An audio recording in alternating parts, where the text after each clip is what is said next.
बिल्कुल वैभव, जैसा आपने कहा कि बैठकों का सिलसिला कल से जारी है। जब रविवार को ये घटनाक्रम, एक बड़ा राजनीतिक घटनाक्रम एक बार फिर से महाराष्ट्र में होता है, जो कि ठीक 1 साल पहले एकनाथ शिंदे ने किया था, उसकी भूमिका में इस वक्त अजीत पवार देखे जाते हैं। एनसीपी दफ्तर के पास हम मौजूद हैं, दफ्तर सूना पड़ा हुआ है।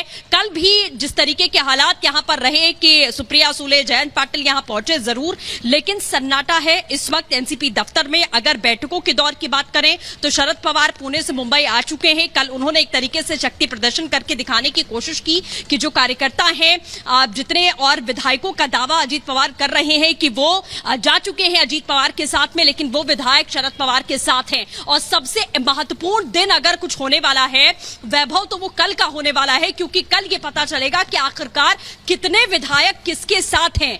बैठकों में सभी को बुलाया गया है, चाहे अजीत पवार की बात करें या शरद पवार की बात करें, दोनों ने ही अपनी अलग अलग बैठक बुलाकर असली एनसीपी होने का दावा ठोक दिया है। शरद पवार के साथ जो लोग हैं उनका यह कहना है कि जहां शरद पवार, क्योंकि वही हमारे नेता, वही एनसीपी। अजीत पवार भले ही ये बात कह रहे हैं कि हमारे नेता शरद पवार ही हैं, लेकिन जहां विधायक, जहां कार्यकर्ता, जहां मंत्री, वही असली एनसीपी है। जी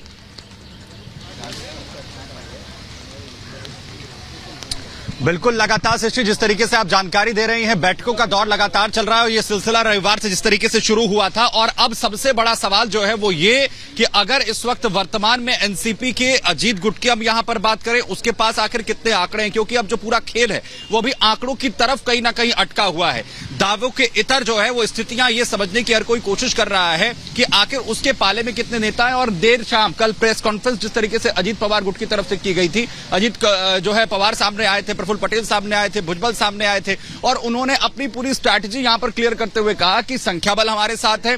बकायदा उन्होंने अध्यक्ष जो है वो बदल दिया, जिसमें उनका यह कहना था कि जिम्मेदारी जो है प्रदेश अध्यक्ष की हमने तटकरे को यहां पर दे दी है।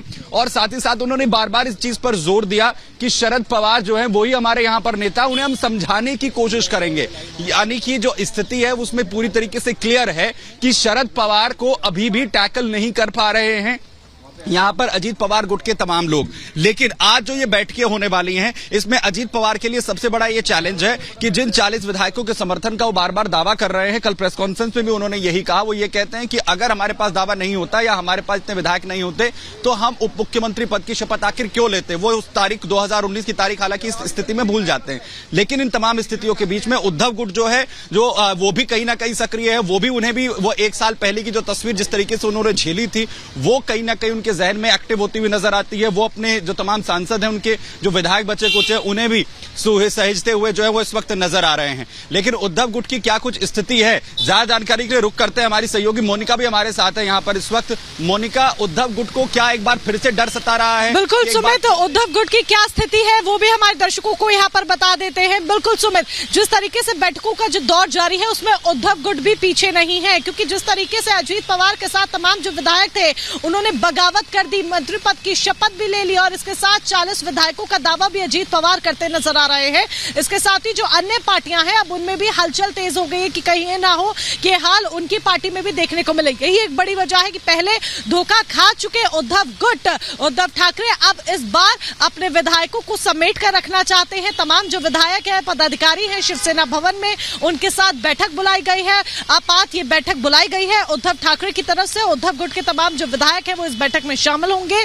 दोपहर 12:30 बजे का समय तय किया गया है जब शिवसेना भवन में ये बैठक तय की जाएगी, बैठक होगी। लेकिन इस बैठक में देखिए कई अहम मुद्दे हैं जिन पर चर्चा हो सकती है। ये भी आपको बता दें कि मुंबई में शिवसेना भवन के पास ही एक पोस्टर भी लग गया है। कई तरह के पोस्टर हैं जो लगे हैं, जिसमें उद्धव ठाकरे और इसके साथ ही राज ठाकरे दोनों को साथ आने के लिए कहा गया है, दोनों को साथ आने की अपील की गई है। ये बाकायदा कहा गया है कि ये वक्त आ गया है कि महाराष्ट्र की राजनीति में बहुत गंदगी हो गई है और दोनों भाइयों को साथ आने की जरूरत है। तो जिस तरीके से जनता ये अपील कर रही है, तमाम जो कार्यकर्ता है वो ये अपील कर रहे हैं, क्या इस मुद्दे को लेकर भी बैठक में किसी तरह की अपने विधायकों के साथ, अपने पदाधिकारियों के साथ उद्धव ठाकरे चर्चा कर सकते हैं, डिस्कशन कर सकते हैं? ये मुद्दा भी देखने वाला होगा, ये पॉइंट भी देखने वाला होगा। इसके साथ ही कैसे वो अपने विधायकों का विश्वास जीत कर रखते हैं, कैसे अपने विधायकों को समेट कर रखते हैं।